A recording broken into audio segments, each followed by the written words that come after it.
सोहेल साहब, अभी हम इंटरेस्ट रेट यानी शरह सूद की बात कर रहे थे। मुझे अगर एक मैं इंटरप्ट करूं, जी बिल्कुल, माइंड मत कीजिएगा, गुस्सा में। सोहेल साहब को एक सवाल, नहीं आपने ब्रेक वाली बात की, हमने याद आ गया अपना, मैं बदला लूं, नहीं याद नहीं है, मैं चाह रहा हूं कि जो मैं जवाब दे रहा था उसका वो मतलब सोहेल साहब उस पर रोशनी डालें। अच्छा सोहेल साहब, ये जो इंटरेस्ट रेट का है ना, कि जाहिर है कि तवक्को ही की जा रही कि अगर आपको अपना, जाहिर है कि हमें अपना कर्जा भी वापस करना है, हमारा पब्लिक डेट बहुत ज़्यादा हो गया, उसमें इंटरेस्ट रेट अगर आप बढ़ा के रखते तो ये भी सूट नहीं करता गवर्नमेंट को।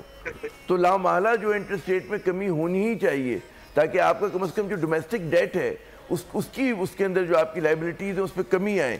तो आप क्या तवक्को कर रहे हैं कि मॉनेटरी पॉलिसी के हवाले से कितने दिनों के अंदर, कितने हफ्तों के अंदर एक रिवीजन होगा कि जो हमने टाइटनिंग की वो रखा हुआ है अभी तक गुज़श्ता कई माह से, उसमें तब्दीली आएगी? जी देखें आमिर साहब, जिस तरह सियासत में हम कहते हैं कि कोई भी हल नहीं होता, ट्रेड ऑफ होता है, इस तरह मईशत में भी कोई भी मसले का हल नहीं होता, ट्रेड ऑफ होता है।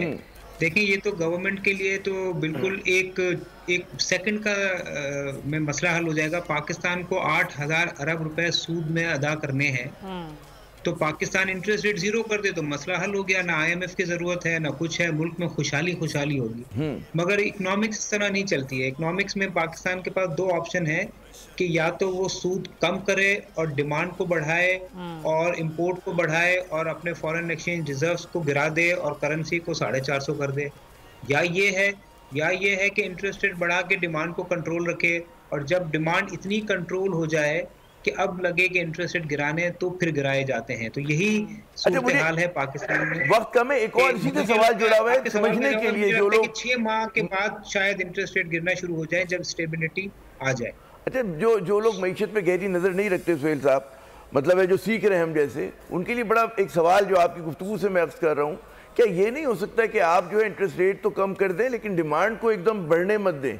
क्या ये पॉसिबिलिटी नहीं होती कि ज़ाहिर है कि जब डिमांड बढ़ेगी हमारा ज़ाहिर है कि इंपोर्ट्स बढ़ रही होंगी? आप अगर बैंक से लोन लेंगे, आपको कौन रोक सकता है? आपको तो 23% ही रोक सकता है ना। तो ये हो नहीं सकता कि इंटरेस्ट रेट कम हो और डिमांड ना बढ़े। अब आपके एंकर बैठे हैं, उनको अगर 10% इंटरेस्ट रेट कर दें तो 2 एंकर में से 1 एंकर गाड़ी खरीद लेगा, तो डिमांड बढ़ गई।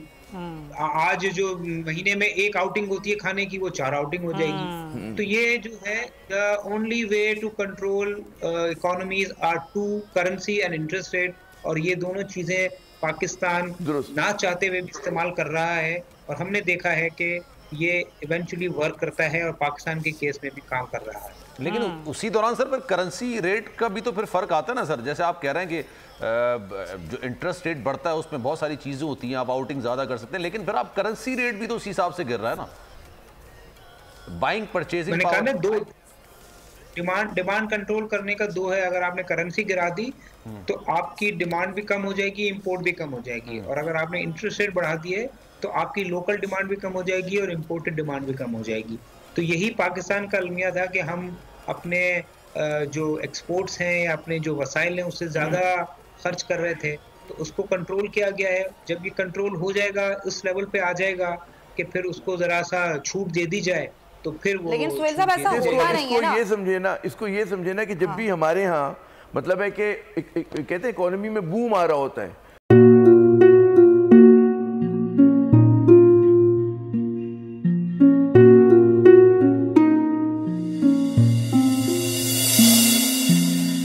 अपना घर यूं छोड़ के आखिर बोल किधर जाएगा।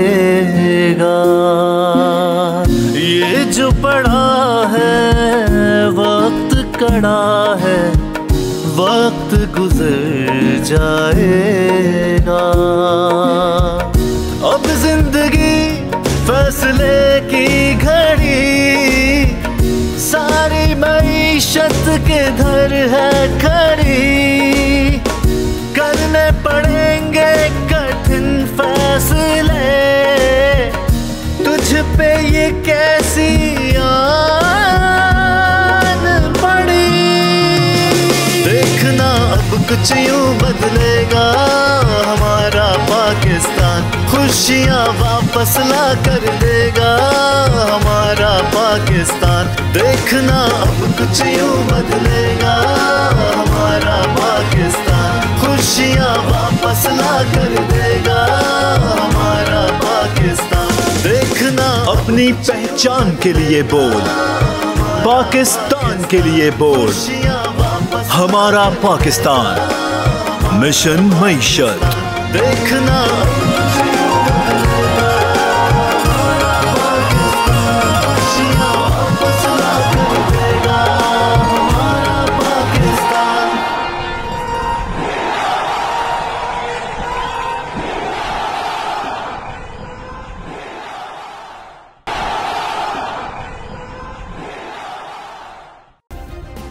सब्सक्राइब करें और बेल दबाएं ताकि कोई खबर रह न जाए।